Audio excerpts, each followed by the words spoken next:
نعرہ حیدری بر محمد و آل محمد صلوات. اللهم صل على محمد وآل محمد.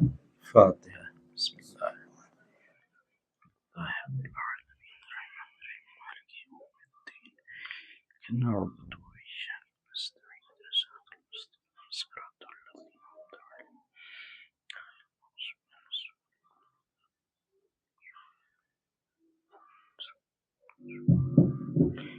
لا حول ولا قوة إلا بالله العلي العظيم. أعوذ بالله من الشيطان اللعين الرجيم. بسم الله الرحمن الرحيم. الحمد لله الذي هدانا لهذا وما كنا لنهتدي لولا أن هدانا الله. لقد جاءت رسل ربنا بالحق. الصلاة والسلام التحية والإكرام على أشرف الأنبياء والمرسلين الذي كان نبيا وآدم بين الماء والدين الذي سمي في السماء بأحمد وفي الأرض بأبي القاسم محمد. اللهم صل على محمد وآل محمد. ثم الصلاة والسلام على أهل بيته الطيبين الطاهرين المعصومين المظلومين الغر الميامين ولعنة الدائمة الباقية الجارية القائمة الثابتة على أعدائهم أجمعين. أما بعد فقد قال الله سبحانه تبارك وتعالى في القرآن الكريم وهو أصدق القائلين وقوله الحق والصدق. أعوذ بالله من الشيطان الرجيم. بسم الله الرحمن الرحيم. قل لا أسألكم عليه أجرا إلا المودة في القربى. صلوات. اللهم صل على محمد وآل محمد. حاضرین بزم اعظم ماتمدان و پرصداران سید الشہداء بطفیل 14 معصومین علیہ السلام اور خصوصاً بتعید حضرت بطول بنت رسول معصوم عالم جناب فاطمہ زہرا سلام اللہ علیہا. اللهم صل على محمد وآل محمد. آج اس خمس اربعین کی تیسری مجلس ہے. اس آیہ کریمہ کے جو بڑی مشہور اور معروف آیت قرآن مجید کی آیہ مودت، اور اس مجلس کے آغاز سے قبل بارگاہ خالق میں دعا گو ہوں کہ پروردگار ہماری اس عزاداری کو اپنی بارگاہ میں شرف قبولیت عطا فرما، اور اس ذکر امام حسین کو ہمارے لیے ذریعہ نجات عطا فرما.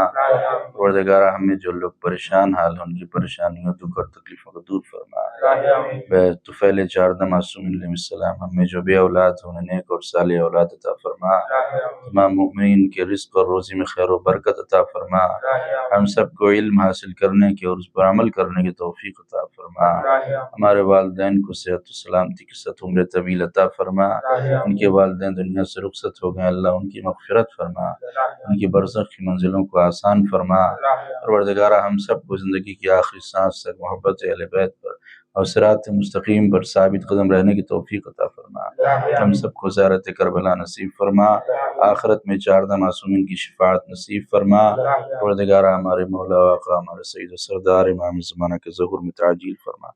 ہم سب کو اپنے مولا آقا کے مخلص غلاموں و جانثاروں میں شمار فرما. ربنا تقبل منا انک انت السمیع العلیم. صلوات. اللهم صل على محمد وآل محمد. سورہ مبارکہ شورا کی آیت نمبر 23 کا ایک ٹکڑا ہے. اس میں اللہ اپنے نبی سے ارشاد فرما رہا ہے کہ میں نبی آپ کہہ دیجئے کہ اگر لوگ آپ سے یہ کہہ رہے ہیں کہ رسالت کی اجرت دینا چاہتے ہیں تو اجرت رسالت صرف یہ ہے کہ میرے قرابت داروں کے ساتھ مودت اختیار کریں.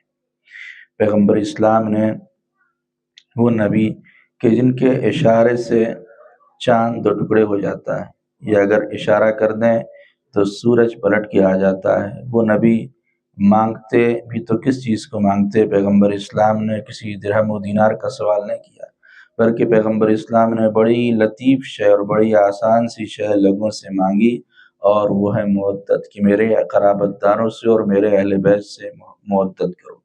پیغمبر اسلام نے محبت نہیں مانگی اس لیے کہ محبت اور مودت میں فرق ہے۔ محبت وہ ہے کہ جس کا معیار اور جس کا مزاج تبدیل ہوتا رہتا ہے، محبت بدلتی رہتی ہے۔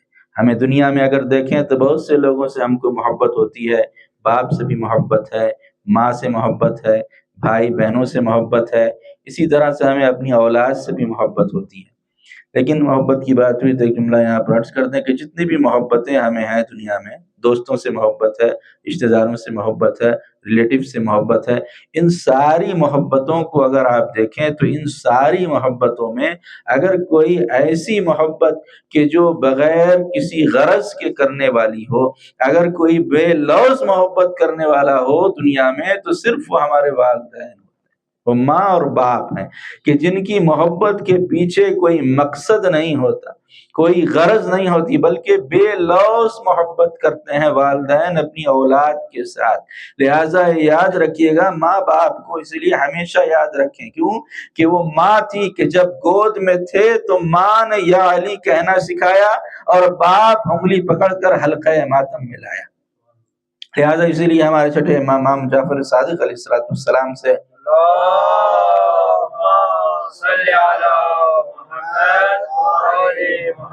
بڑے مشہور حدیث میں مولا فرماتے ہیں کہ اگر اپنے دلوں میں ہماری محبت کی خنکی کو محسوس کرو تو فلیشکر امہ، تو اپنی ماں کا شکریہ ادا کرو کہ اگر ہماری محبت تمہارے دل میں ہے تو ماں کی وجہ سے ہی ہے۔ ماں نے اس طرح سے پروان چڑھایا اور ماں نے اس طرح سے پالا کہ تمہارے دل میں ہم اہل بیت کی محبت ہے۔ لہٰذا اہل بیت کی محبت کے لیے شرط ہے کہ ماں نیک ہو باپ ایک ہو۔ جب تک یہ شرط نہیں ہوگی اس وقت تک کسی انسان کے اندر اہل بیت کی محبت آ ہی نہیں سکتی ہے۔ لہٰذا ہمارے والدین سب سے زیادہ ہم سے محبت کرتے ہیں اس کائنات میں، تو ہمارے باپ ہیں یا ہماری ماں ہے۔ لیکن سوال یہ ہے کہ کیا ہم بھی ویسے ہی محبت کرتے ہیں اپنے ماں باپ سے؟ جتنی محبت ماں باپ کرتے ہیں بچوں سے، کیا اتنی محبت بچے بھی کرتے ہیں؟ نہیں، ایسا نہیں ہے۔ جتنی محبت ہمارے ماں باپ کرتے ہیں اتنی محبت ہم اپنے ماں باپ سے نہیں کر پاتے ہیں۔ اب کیسی ہوتی ہے ماں باپ کی محبت؟ اگر اس کو سمجھنا ہے تو کون سمجھ سکتا ہے؟ انسان اس وقت ماں باپ کی محبت سمجھتا ہے کہ جب آدمی خود صاحب اولاد بنتا ہے، جب خود اولاد آتی ہے تب آدمی کو سمجھ میں آتا ہے کہ میرے ماں باپ مجھ سے کتنی محبت کرتے ہیں اور کتنا پیار کرتے ہیں۔ یہ اسی وقت انسان سمجھتا ہے کہ جب خود باپ بن جائے یا عورت خود ماں بن جائے تب یہ سمجھ میں آتا ہے۔ لہٰذا ان ساری محبتوں میں اپنے ماں باپ سے محبت کرتے ہیں، بھائی بہن سے بھی محبت کرتے ہیں، بچوں سے بھی محبت کرتے ہیں، لیکن یہ ساری محبتیں برابر نہیں ہیں۔ جیسی محبت ماں باپ سے ہے ویسی محبت بھائی بہنوں سے نہیں ہے، جیسی محبت بھائی بہنوں سے ہے ویسی محبت اپنی اولاد سے نہیں ہے۔ کیوں؟ اس لیے کہ محبت کا جو مزاج ہے وہ بدلتا رہتا ہے۔ جو اظہار محبت کا طریقہ باپ سے ہے وہی طریقہ بہن سے نہیں ہے، جو بہن سے طریقہ ہے اظہار محبت کا میرا، وہی اظہار محبت کا طریقہ اولاد سے نہیں ہے۔ کیوں؟ اس لیے کہ محبت کبھی آسمان ہے تو محبت کبھی زمین ہے، محبت کبھی جون کا سورج ہے تو محبت کبھی دسمبر کی سردی ہے، محبت کبھی شعلہ ہے تو محبت کبھی شبنم ہے، محبت کبھی سکھ ہے تو یہ محبت کبھی دکھ ہے۔ تو محبت بدلتی رہتی ہے۔ جو 50 سال کے باپ سے جیسی محبت ہے ویسی 30 سال کے بھائی سے محبت نہیں ہے، لیکن مودت وہ ہے جو کبھی بدلتی نہیں ہے۔ مودت کا جو مزاج ہے، جو معیار ہے، وہ ہمیشہ ایک سا رہتا ہے، اور اسی لیے جس طرح سے ہمیں 57 برس کے حسین کے ساتھ مودت ہے ویسے ہی 32 برس کے عباس کے ساتھ مودت ہے۔ جیسی 32 برس کے عباس کے ساتھ محبت ہے ویسے ہی 18 برس کے کڑیل جوان شہزادے علی اکبر سے محبت ہے، ویسے ہی 6 مہینے کے علی اصغر سے محبت ہے، ویسے ہی شہزادی زینب سے محبت ہے، وہی 4 سالہ سکینہ کے ساتھ محبت ہے۔ صلوات پڑھیں گے کریم اللہم صلی علی محمد وعلی محمد۔ تو دیکھا آپ نے، محبت بدلتی رہتی ہے لیکن جو مودت ہے یہ ہمیشہ ایک جیسی ہوتی ہے۔ مودت بدلتی نہیں ہے، مودت میں تبدیلی نہیں آتی ہے، اور یہ نبی کا احسان ہے کہ ہم جیسے VIP حیوانوں کو نبی نے انسان بنا دیا، اور پیغمبر اسلام نے انسان بنایا اور ہمیں سیدھے راستے پر لایا، اس لیے کہ آپ دنیا میں دیکھ رہے ہیں کہ کسی انسان کو بہکانا بہت آسان ہوتا ہے، کسی انسان کو صراط مستقیم سے ہٹانا، گمراہ کرنا بہت آسان ہوتا ہے۔ کوئی آدمی نماز میں آ رہا تھا، ہم نے راستے میں اس کو روک لیا، چوراہے پر باتوں میں لگا دیا اور نماز کے ٹائم نکل گیا، تو دیکھا آپ نے کتنے آسانی سے ہم انسان کو بہکا سکتے ہیں، گمراہ کر سکتے ہیں۔ لیکن کسی کو سمجھانا، کسی کو سیدھے راستے پر لانا یہ مشکل کام ہوتا ہے، اور یہی وجہ ہے کہ اللہ نے سمجھانے کے لیے، اللہ نے بتانے کے لیے 1,24,000 انبیاء بھیجے، کہ سکھانے والے، بتانے والے تو 1,24,000 انبیاء ہے۔ اس کے بعد پھر سلسلہ منقطع نہیں ہوا، ائمہ کا سلسلہ شروع ہوا، معصومین کا سلسلہ، ولیوں کا سلسلہ، تو سمجھانے والے لاکھوں آئے لیکن بہکانے والا صرف ایک۔ تو یہ بھی اللہ کا ایک عدل ہے اور اللہ کا انصاف ہے بندوں کے اوپر، کہ سمجھانے والے اللہ نے اتنے بھیجے ہیں لیکن بہکانے والا شیطان صرف ایک ہے، کہ جو انسانوں کو گمراہ کر رہا ہے، جو ہر ایک کو بہکا رہا ہے۔ تو پیغمبر اسلام نے رسالت کی اجرت کے طور پر مودت مانگی۔ اب یہ جو مودت، جو اہل بیت سے جو ہم مودت کر رہے ہیں، یہ مودت صرف اجر رسالت ہی نہیں ہے۔ ایسا نہیں ہے کہ اگر ہم مودت کر رہے ہیں تو بس اجر رسالت ہی ادا کر رہے ہیں۔ تو مودت کیا ہے؟ سنیے، پیغمبر اسلام صلی اللہ علیہ وآلہ وسلم اللہم صلی علی محمد وآل محمد ارشاد فرماتے ہیں لِكُلِّ شَيْءٍ أَسَاسٌ وَأَسَاسُ الْإِسْلَامِ حُبُّنَا عَلَى الْبَيْتِ۔ فرماتے ہیں ہر چیز کی بنیاد ہوتی ہے، ہر چیز کی بنیاد ہوتی ہے، ہر چیز کا فاؤنڈیشن ہوتا ہے، اور اسلام کی جو بنیاد ہے وہ ہم اہل بیت کی محبت ہے، محبت ہے۔ تو اس کا مطلب یہ ہے کہ محبت پورے اسلام کی بنیاد ہے، کہ اگر یہ محبت اہل بیت نہ ہو تو پھر اس انسان کے پاس اسلام بھی نہیں ہو سکتا، اس لیے کہ اسلام کی جو بنیاد ہے وہی محبت ہے۔ اب اس کے بعد دیکھیں کہ کیا انسان، کوئی دنیا میں کوئی انسان ہے جو کہہ سکتا ہے کہ وہ جنتی؟ ہم سے پوچھئے کہ آپ جنتی؟ اتنے سال سے، 12 سال کی عمر سے مجلس پڑھ رہے ہیں، لیکن کوئی ہم کہہ سکتے ہیں کہ ہم جنتی؟ آپ میں سے کوئی 50 سال سے مجلس سن رہے ہیں، بتا سکتے ہیں کہ جنتی ہے یا نہیں ہے؟ کوئی انسان دنیا میں یہ دعویٰ نہیں کر سکتا کہ وہ جنتی ہے، وہ سینہ ٹھوک کے کہہ دے کہ ہاں ہم جنت میں جائیں گے، کوئی نہیں کہہ سکتا۔ کون بتا سکتا ہے کہ کون جنتی ہے، کون جنتی نہیں ہے؟ کون بتائے گا؟ یہ وہ بتائے گا جو مالک جنت ہوگا، وہی تو بتا سکتے ہیں۔ تو سنیے پانچویں امام، امام محمد باقر علیہ السلام، اللہم صلی علی محمد وآل محمد سے یہ روایت ملتی سے مولا فرماتے ہیں کہ اگر تم جاننا چاہتے ہو کہ جنتی ہو یا نہیں ہو، بہشتی ہو یا نہیں ہو، تو کیا کرو؟ امام نے ایک معیار بتایا اور ایک طریقہ بتایا۔ امام فرماتے ہیں کہ اپنے دل کے سامنے ہماری محبت کو پیش کرو، اگر تمہارا دل ہماری محبت کو قبول کر لے رہا ہے تو تم مومن بھی ہو، جنتی بھی ہو۔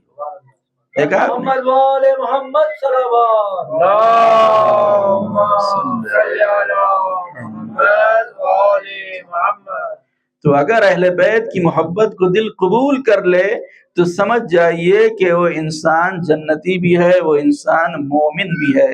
اور اسی طرح سے پانچویں امام سے یہ روایت ملتی ہے، سے مولا فرماتے ہیں کہ اللہ، جو انسان ہم سے محبت کرتا ہے، اللہ اس کے دل کو پاک کر دیتا ہے۔ اگر ہماری محبت آ گئی تو پھر وہ دل پاک ہو جاتا ہے۔ پھر مولا کا جملہ فرماتے ہیں، اللہ اس انسان کا دل اس وقت تک پاک نہیں ہوتا کہ جب تک وہ ہمارے سامنے تسلیم نہ ہو جائے۔ جب انسان اہل بیت کے سامنے سر تسلیم خم کر دیتا ہے تو اس کے دل کو خدا پاک کر دیتا ہے۔ پھر مولا فرماتے ہیں کہ جس کے دل میں ہماری محبت آ جاتی ہے تو پھر حساب و کتاب کی سختی کو اللہ اس سے دور کر دے گا۔ جو قیامت کے دن حساب و کتاب کی سختی ہوگی وہ دور ہو جائے گی۔ پھر مولا فرماتے ہیں کہ قیامت کے دن کی جو وحشت ہے اس سے اللہ اسے امان دے دیتا ہے۔ اس انسان کو کہ جو ہم سے محبت کرتا ہے، اس سے قیامت کے شر سے اور قیامت کی ہول سے اللہ اسے نجات دے دیتا ہے۔ اس کے بعد پھر پیغمبر اسلام صحیح روایت جس میں آپ فرماتے ہیں کہ لا یتم الایمان الا بحبنا اہل البیت۔ پیغمبر اسلام فرماتے ہیں کہ کسی کا ایمان اس وقت تک مکمل نہیں ہوتا جب تک کہ ہم اہل بیت کی محبت اس کے دل میں نہ آئے۔ جب اہل بیت کی محبت دل میں آتی ہے تو یہ ایمان مکمل ہو جاتا ہے، ایمان کمپلیٹ ایمان ہو جاتا ہے۔ اس کے بعد دیکھیں مولا علی سے بڑی خوبصورت حدیث مولا کی، صلوات پڑھے محمد والے محمد پر۔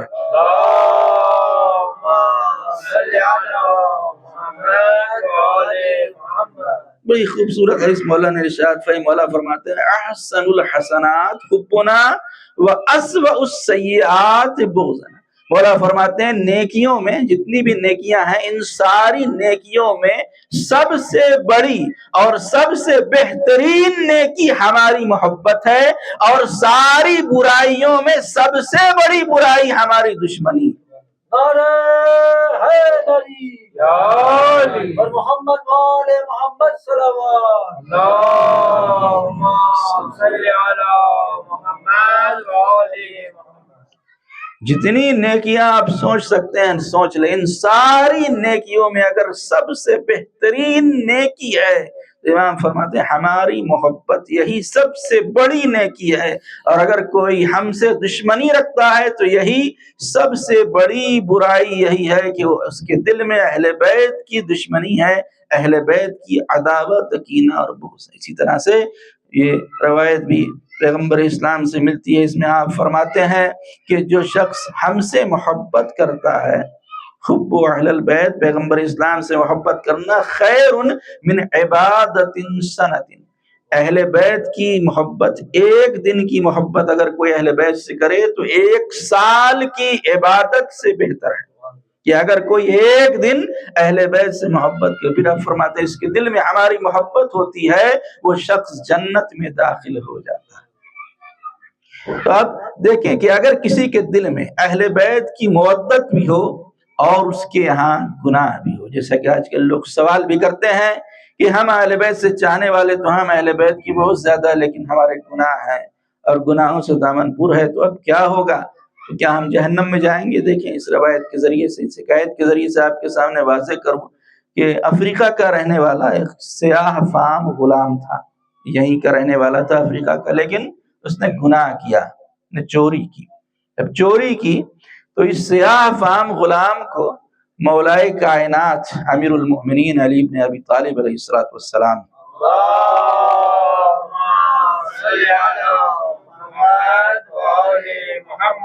کے سامنے پیش کیا گیا کہ اس نے چوری کی ہے۔ تو مولا نے اس سے پوچھا کہ بتا اے غلام سیاہ، کیا تو نے چوری کی ہے؟ تو اس نے کہا ہاں یا امیر المومنین میں نے چوری کی ہے۔ مولا نے اس سے دوبارہ پوچھا کہ تو نے یہ چوری کی ہے، اس سامان اس کی مقدار اتنی ہوتی ہے، اس کی قیمت اتنی ہوتی ہے، بتا کیا تو چوری کا اعتراف کرتا ہے کہ تو نے چوری کی ہے؟ اور اگر تو دوسری مرتبہ بھی اعتراف کرے گا تو تیرے اوپر میں حد جاری کروں گا اور تیرے ہاتھ کی انگلیوں کو کاٹ دوں گا۔ کیا تو اعتراف کرتا ہے کہ تو نے چوری کی؟ تو کہتا ہاں یا امیر المومنین میں نے چوری کی۔ جب چوری کا اعتراف کر لیا، اقرار کر لیا چور نے، اس غلام سیاہ نے، تو مولا نے حکم دیا کہ اس کے دائیں ہاتھ کی انگلیوں کو کاٹ دیا جائے۔ چور کے لیے حکم ہے السارق والسارقۃ فاقطعوا ایدیہما، چور اور چورنی کے ہاتھ کاٹ دیے جائیں۔ مولا نے کہا اس کی انگلیوں کو کاٹ دیا جائے، انگلیاں کاٹ دی گئیں۔ جب انگلیاں کاٹ دی گئیں تو دوسرے ہاتھ میں اپنی کٹی ہوئی انگلیوں کو لیا اور لے کر بڑھا، اس طرح کہ خون ہاتھ سے بہ رہا تھا کہ جب چلا ہے تو راستے میں عبداللہ ابن کوا سے ملاقات ہو گئی۔ جیسے ہی عبداللہ ابن کوا سے ملاقات ہوئی تو عبداللہ نے دیکھا کہ یہ غلام ہے اور اس کی انگلیاں کاٹ دی گئی، خون بہ رہا ہے، تو فوراً اس نے پوچھا کہ کون ہے جس نے تیری انگلیوں کاٹ دیا، تیرا ہاتھ کس نے کاٹ دیا؟ تو اب دیکھیے چوری تو کی تھی لیکن محبت اور مودت کیسی تھی۔ جیسے ہی پوچھا کاٹا کس نے، کہنے لگا شاہ ولایت امیر المومنین امام المتقین غالب علی کل غالب وصی رسول علی ابن ابی طالب۔ اللہم صلی علی محمد وآل محمد۔ انگلیاں علی نے کاٹی ہیں اور مولا کی مدح ثنا کر رہا ہے، قصیدہ پڑھ رہا ہے۔ ایک مرتبہ عبداللہ ابن قوا نے کہا کہ تجھے کیا ہو گیا ہے کہ علی نے تیرے ہاتھ کاٹ دیا، علی نے تیری انگلیوں کو کاٹ دیا اور تو انہی کا قصیدہ پڑھ رہا ہے؟ تو اب سنیے اس نے جواب کیا دیا، کہتا ہے کہ میں کیسے ان کا قصیدہ نہ پڑھوں کہ علی کی محبت میرے گوشت اور خون میں پیوست ہو گئی ہے، میری گوشت میں بھی علی کی محبت ہے، خون میں علی کی محبت ہے، میں کیسے ان کا قصیدہ نہ پڑھوں؟ اگر انہوں نے میرا ہاتھ کاٹا ہے تو حق کے ساتھ کاٹا ہے، نہ حق نہیں کاٹا ہے، حق تھا اس لیے میرا ہاتھ کاٹ دیا۔ لہٰذا عبداللہ ابن قوا نے جب سنا تو سن کر مولا علی کے پاس گیا اور جا کر کہتا ہے کہ آپ نے اس غلام کے ہاتھوں کو کاٹا ہے اور وہ کھڑے ہو کر آپ کا قصیدہ پڑھ رہا ہے، وہ آپ کی ہی مدح ثنا کر رہا ہے۔ تو اب سنیے کہ مولا نے کیا جواب دیا، اور اپنی قسمت پر فخر کیجئے اور ناز کیجئے کہ کس کو آپ نے امام مانا ہے، کس سے مودت کرتے ہیں اور کس سے محبت کرتے ہیں۔ سنیے مولا نے کیا جواب دیا۔ عبداللہ ابن قوا نے کہا کہ یا علی، آپ نے اس کا ہاتھ کاٹ دیا، وہ آپ کا قصیدہ پڑھ رہا ہے۔ اب دیکھیے مولا نے تاریخی جملہ ارشاد فرمایا، آپ نے فرمایا کہ ہمارے چاہنے والے ایسے ہیں، ہم سے محبت کرنے والے ایسے ہیں کہ اگر ان کے جسم کا ٹکڑا ٹکڑا کر دیا جائے، جسم کو پورا کاٹ دیا جائے، پھر بھی ہماری محبت سے پیچھے ہٹنے والے نہیں، ہماری محبت میں اضافہ ہوگا۔ چمن چمن گلی گلی علی علی علی علی، چمن چمن گلی گلی علی علی علی علی، نگر نگر گلی گلی علی علی علی علی، نگر نگر گلی گلی علی علی علی علی، نعرہ حیدری یا علی یا علی یا علی، مدد اور محمد وآل محمد صلوات اللہم صلی علی محمد وآل محمد۔ مولا نے فرمایا کہ ہمارے دوست ایسے ہیں کہ اگر جسم کے پورے جسم کو کاٹ دیا جائے، ٹکڑا ٹکڑا بھی کر دیا جائے تو ہماری محبت میں اضافہ ہوگا، ہماری محبت سے پیچھے ہٹنے والے نہیں۔ پہلا جملہ تولہ کا تھا، دوسرا جملہ مولا نے تبرہ کا کہا۔ مولا نے فرمایا ہمارے دشمن ایسے ہیں کہ اگر انہیں شہد بھی کھلایا جائے تو دشمنی سے پیچھے ہٹنے والے نہیں۔ آج دیکھ لیجئے دشمن ہے، جو بھی کیا جائے دشمن کے ساتھ، جتنا احسان کر دیا جائے دشمن اہل بیت کے ساتھ، لیکن وہ دشمنی اس کی ختم ہونے والی نہیں ہے۔ بس جب اس نے کہا، اس نے کہا اور مولا نے یہ ارشاد فرمایا، مولا نے کہا کہ ہمارے دوست ایسے ہیں، ہمارے دشمن ایسے ہیں۔ پھر ایک مرتبہ مولا نے امام حسن کو حکم دیا کہ جاؤ اور جا کر اس غلام سیاہ کو لے کر آؤ۔ امام حسن گئے اور جا کر اسے لے کر آئے۔ جب امام حسن لے کر آئے ہیں، مولا نے اسے دیکھا تو مولا نے اس سے پوچھا کہ میں نے تیرا ہاتھ کاٹ دیا اور تو میرا ہی قصیدہ پڑھ رہا ہے، تو میری مدح ثنا کر رہا ہے، آخر وجہ کیا ہے؟ تو اب سنیے مودت کی کس معراج پر ہے۔ کہتا ہے یا علی، میری کیا مجال کہ میں آپ کا قصیدہ پڑھوں، آپ کا قصیدہ تو خدا پڑھ رہا ہے، آپ کی مدح ثنا تو خدا کر رہا ہے، میری حیثیت ہی کیا ہے کہ میں آپ کا قصیدہ پڑھوں، میں آپ کی مدح ثنا کروں۔ ایک مرتبہ مولا نے اس کے ہاتھوں کو لیا اور لے کر اپنی عبا کو، مولا نے اس کے ہاتھ پر انگلیوں کو رکھا، عبا کو رکھا اور کوئی دعا پڑھا، ایسے انگلیاں جڑ گئیں کہ جیسے کٹی ہی نہ تھی۔ اور محمد وآل محمد صلوات اللہم صلی علی محمد وآل محمد۔ انگلیاں ایسے جڑ گئیں کہ جیسے انگلیاں کٹی ہی نہ تھیں، اور وہ شخص وہاں سے چلا گیا۔ تو آپ نے دیکھا، اب آپ کے ذہن میں یہ سوال آ رہا ہوگا کہ جب مولا کو ہاتھ جوڑنا ہی تھا تو پھر کاٹا ہی کیوں؟ جب مولا کو اسے ہاتھ بخشنا ہی تھا تو کاٹا ہے کیوں؟ تو سنیے اس کی وجہ کیا ہے۔ کیونکہ گناہگار تھا، مولا نے حد جاری کر کے بتایا اگر مودت ہوگی، گناہ کرو گے تو سزا ملے گی، سزا سے بچ نہیں سکتے، لیکن کیونکہ مودت ہے تو حق شفاعت بھی اللہ نے اہل بیت کو عطا کیا۔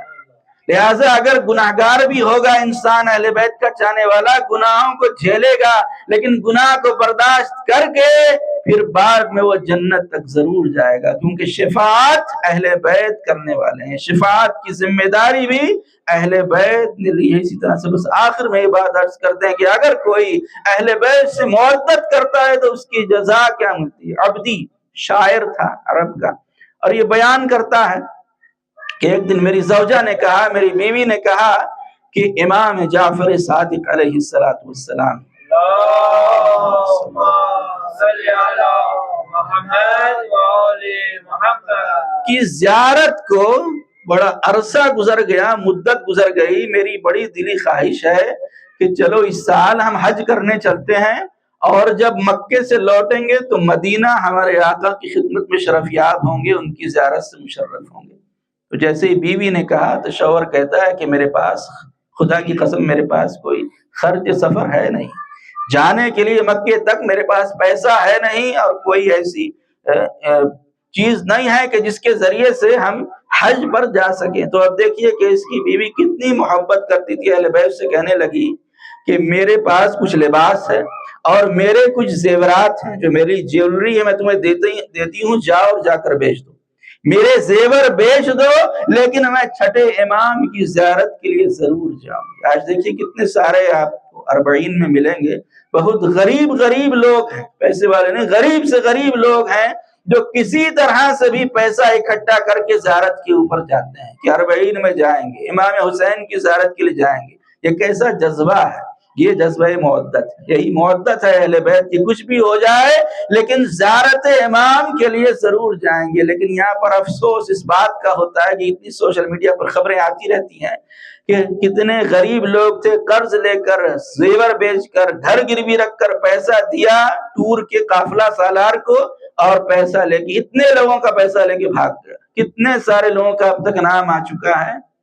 آپ لوگ بھی دیکھا ہوگا کئی لوگوں کو کہ پیسہ لیتے ہیں غریب زائرین کا، زیارت پر نہیں لے جاتے ہیں اور لے کر بھاگ جاتے ہیں. ایسے لوگوں کو سمجھ لیجئے کہ ایسے لوگ کس ضلالت کی دلدل میں گرے ہوئے ہیں کہ بے کسوں کا، غریبوں کا، لاچاروں کا، جو کسی طرح سے پیسہ جمع کرتے ہیں، پیسہ لے کر کھا جاتے ہیں. تو یقین رکھیے کہ یہ حرام کا پیسہ ہے، یہ پیسہ ہضم نہیں کر سکتے قافلہ سالار اور ٹور والے، لہٰذا یہ بڑی مشکلات اور مشقتوں سے جاتے ہیں. اب یہ بڑی اہل بیت کی چاہنے والی تھی کہ میرا زیور بیچ دو لیکن میں امام کی زیارت کے لیے ضرور جاؤں. یہ کہتا ہے میں نے زیور بیچا، تیار ہوا حج کے لیے، اور حج کر کے جب وہاں سے چلا مکے سے مدینے کی طرف، تو ابھی مدینے میں داخل ہونے والا ہی تھا کہ میری بیوی بیمار پڑ گئی.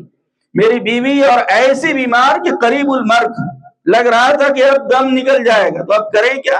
کہتا میں نے ایک گھر میں چھوڑا، اور چھوڑ کر میں امام کی خدمت میں گیا اور مولا کو پاس گیا، مولا کو سلام کیا. میں نے دیکھا کہ وہ سرخ لباس پہنے ہوئے ہیں.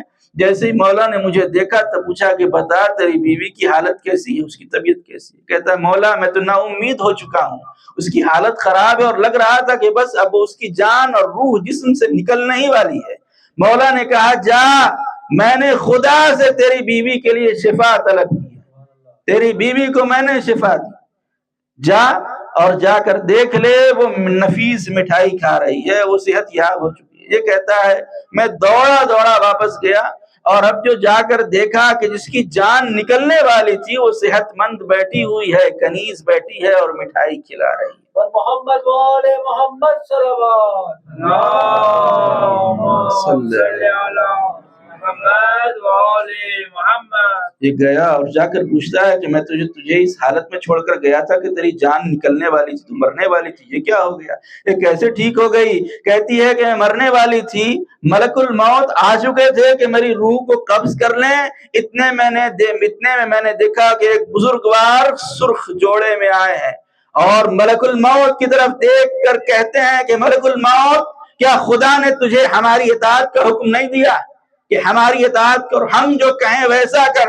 ملک الموت نے کہا جی امام، خدا نے مجھے آپ کی اطاعت کا حکم دیا ہے، آپ کہیں، آپ جو کہیں گے میں اس کی اطاعت کروں گا. امام نے فرمایا میں نے اس مومنہ کی اور اپنے زائرہ کی عمر 20 سال بڑھا دیا، واپس چلا جا اور 20 سال کے بعد آنا. بس کہتی ہے کہ جیسے ہی انہوں نے کہا ملک الموت واپس چلا گیا، اور اسی وقت مجھے صحت مندی مل گئی اور میں تندرست ہو گئی. محمد وآل محمد صلوات اللہم صلی علی محمد وآل محمد. تو یہ مودت اہل بیت ایک ایسی قیمتی شے ہمارے دلوں کے اندر اللہ نے ڈالی ہے کہ جسے کسی طرح بھی کوئی خریدنا چاہے لاکھ تو اس مودت کو خرید نہیں سکتا. اور یہ مودت اہل بیت ختم ہونے والی نہیں ہے. اور یہ مودت ہی اہل بیت ہی ہے کہ اس کا پیغمبر اسلام نے سوال کیا. اور اسی لیے کوفہ و شام میں بھی جب چوتھے امام سے کسی نے پوچھا تھا کہ آپ کون ہیں تو امام نے یہ فرمایا تھا کہ تو نے کیا قرآن کی آیت نہیں پڑھی کہ اللہ قرآن میں کہہ رہا ہے قُلْ لَا أَسْأَلُكُمْ عَلَيْهِ أَجْرًا إِلَّا الْمَوَدَّةَ فِي الْقُرْبَى. ہم وہی قرابت دار ہیں رسول کے کہ جن کی مودت کا سوال اللہ نے کیا ہے. اللہ نے تو مودت کا سوال کیا تھا لیکن امت نے مودت کا جواب عداوت سے دیا. ایسی عداوت اور ایسی دشمنی کہ چھوٹے چھوٹے بچوں کے اوپر بھی ظالموں نے رحم نہ کیا. اور بعد شہادت امام حسین بچوں کو بھی بھوکا اور پیاسا رکھا گیا. روایتوں میں ملتا ہے کہ جب یہ بیویوں کا اور اہل حرم کا لٹا ہوا قافلہ کربلا سے کوفے کی طرف چلا ہے تو مسلم جساس جو اہل بیت کا چاہنے والا تھا کہتا ہے کہ گھر بنوا رہا تھا, معمار گھر بنا رہے تھے کہ مزدوروں نے مسلم سے کہا کہ مسلم ایسا لگتا ہے کہ چھوٹے چھوٹے بچوں کی رونے کی آواز آ رہی ہے, فریاد و فغاں کی آواز آ رہی ہے. مسلم نے کہا تم گھر بناؤ میں دیکھ کر آتا ہوں. ایک مرتبہ مسلم جساس چلا کوفے کے بازار میں آیا تو کیا دیکھا کہ نو کے نیزہ پر کچھ سر بلند ہیں اور یہ سر نو کے نیزہ پر نیزہ بردار لے کر آگے بڑھ رہے ہیں. ان نیزوں کے پیچھے کچھ بیویاں ہیں کہ جو بے مکھنؤ چادر ہیں, بے کجاوا اونٹوں پہ سوار ہیں اور بیویاں ہائے پردہ کہہ رہی ہیں. بیویوں کی گود میں کچھ یتیم بچے ہیں کہ جو العطش کی صداؤں کو بلند کر رہے ہیں. ایک مرتبہ مسلم کہتا ہے کہ میں نے غور سے دیکھا تو جو سر کے نیزہ پر تھا قرآن کی تلاوت کر رہا تھا. قرآن کی تلاوت کی آواز آ رہی تھی. میری حیرت کی انتہا نہ رہی. میں دوڑا ہوا خولی کے پاس گیا اور خولی سے جا کر پوچھا ہے خولی یہ کون لوگ ہیں مجھے جلدی بتا دے. خولی نے کہا پیچھے پیچھے ایک بیمار قیدی آ رہا ہے جس کے ہاتھوں میں اونٹ کی مہار ہے, جب وہ آئے تو پوچھ لینا کہ وہ کون ہے.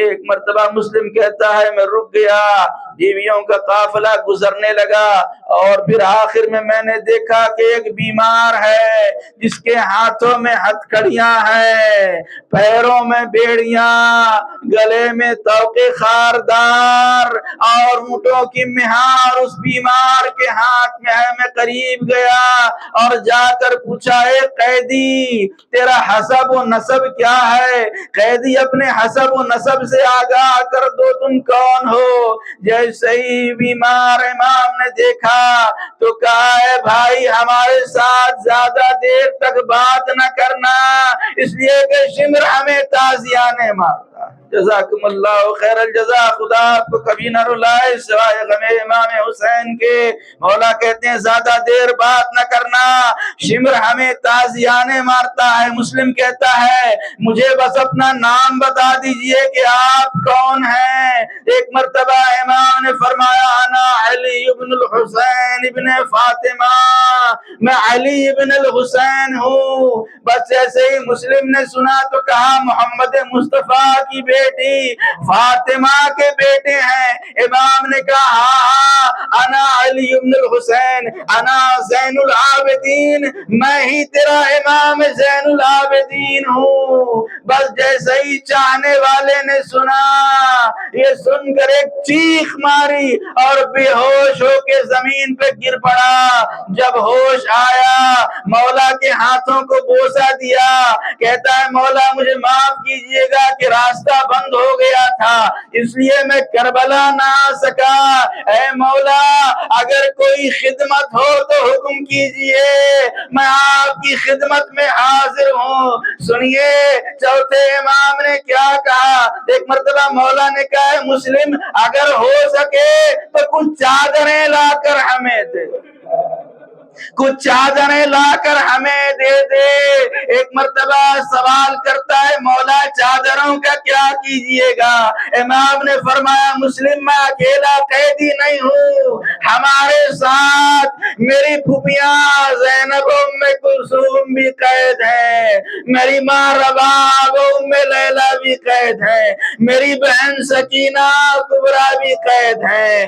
بس چاہنے والا تھا، روتا ہوا گیا، چادریں لے کر آیا، سیدانیوں کے حوالے کیا۔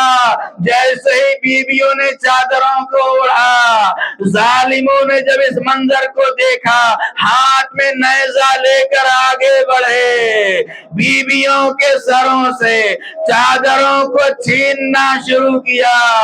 اس منظر کو دیکھ کر دریائے وحدت کی مچھلیاں تڑپ گئیں۔ بس جب یہ منظر ثانی زہرا نے دیکھا، کہا بیویوں چادریں پھینک دو، ہمارے نانا کی امت نے ہمارے پردے کا سامان چھین لیا۔ انا للہ و انا الیہ راجعون۔ رضا بقضائہ وتسلیما لامرہ وسيعلم الذين ظلموا اياه منقلب ينقلب ما تنسى۔ یا حسین یا حسین یا حسین یا حسین یا حسین یا حسین